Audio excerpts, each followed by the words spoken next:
Por que Deus permite a Covid entrar na igreja?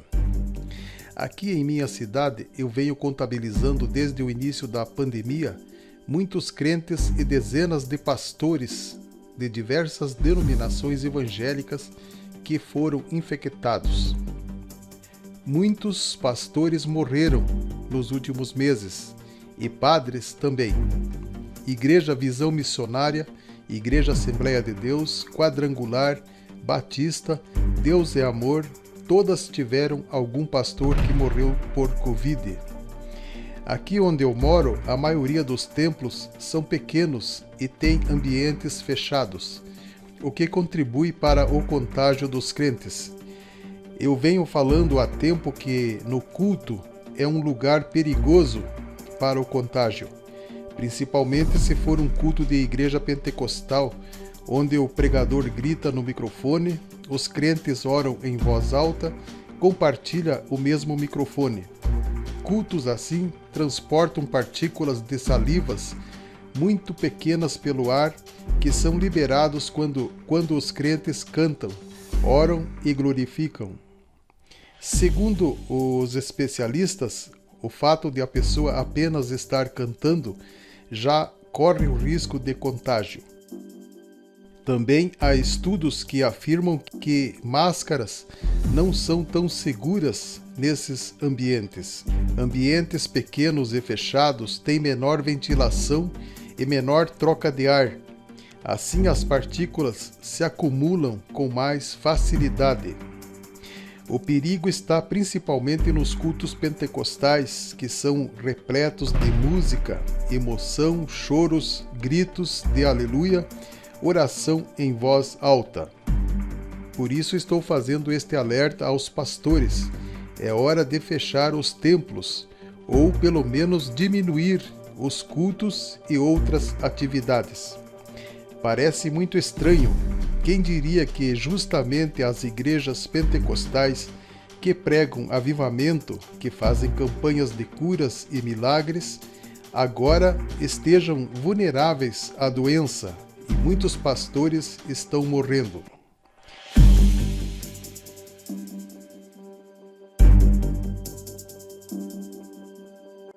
Aqui onde eu moro, no município de Curitiba, Paraná, a Igreja Batista foi a única que fechou as portas por um mês. E agora, na semana passada, o pastor de uma comunidade evangélica perto de minha casa foi infectado. Ele está internado. Então, eles decidiram fechar a igreja e só vão reabrir em janeiro. Por que Deus permite que líderes religiosos, pastores, que pregam curas e milagres também peguem a doença? E Deus não interfere? Eu respondo, nem sempre Deus opera milagres na igreja. Para mim, se Deus não operar milagres, Ele continua sendo Deus.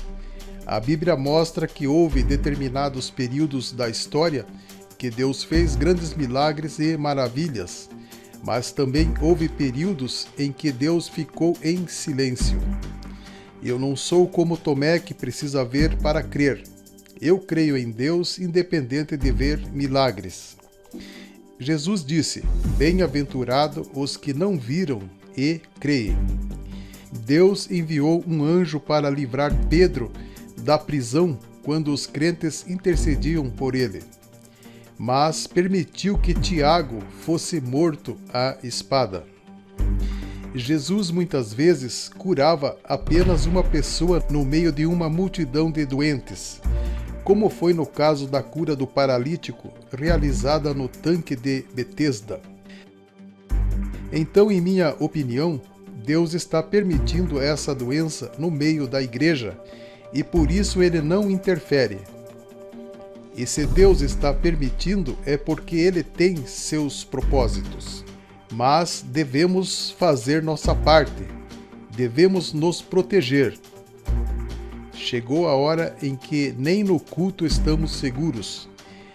Eu sei que agora muitos vão me dizer que não concorda com templos fechados. Se fechar as igrejas, os crentes vão ficar desprotegidos. Mas Deus não nos protege só quando estamos no culto. Deus está conosco em qualquer lugar. Jesus mandou entrar no quarto e orar em secreto. E Deus que te ouve em secreto no quarto, te abençoará. Você é abençoado pela sua oração e pela sua fé, e não importa onde você estiver.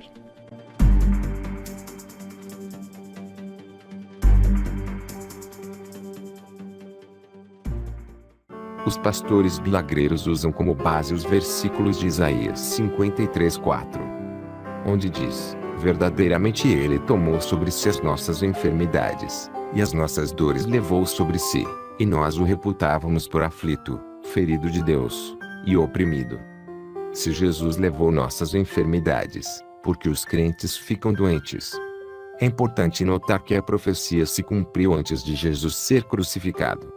A profecia de Isaías se cumpriu em Mateus 8:14-17, quando Jesus, entrando em casa de Pedro, viu a sogra deste acamada, e com febre. E tocou-lhe na mão, e a febre a deixou, e levantou-se, e serviu-os. E, chegada a tarde, trouxeram-lhe muitos endemoniados, e ele com a sua palavra expulsou deles os espíritos, e curou todos os que estavam enfermos. Para que se cumprisse o que fora dito pelo profeta Isaías, que diz: ele tomou sobre si as nossas enfermidades, e levou as nossas doenças. Fica bem claro que enquanto Jesus estava vivo ele curava os enfermos para que se cumprisse o que profetizou Isaías. Jesus não levou na cruz nossas enfermidades. O correto é dizer que foi na cruz que Jesus levou nossos pecados. O texto não diz que todos os crentes não ficariam doentes, como afirmam alguns pastores. Senão nas igrejas não existiriam crentes que tomam algum tipo de remédio e pastores que usam óculos.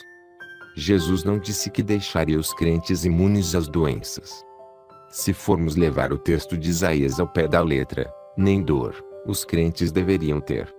Pois está escrito que ele levou as nossas doenças, e as dores também. Verdadeiramente ele tomou sobre si as nossas enfermidades, e as nossas dores levou sobre si. As enfermidades do crente são consequências do pecado, e foram herdadas de Adão. O apóstolo Paulo tinha uma doença, Timóteo tinha uma doença no estômago. O crente só estará livre das enfermidades na vida eterna.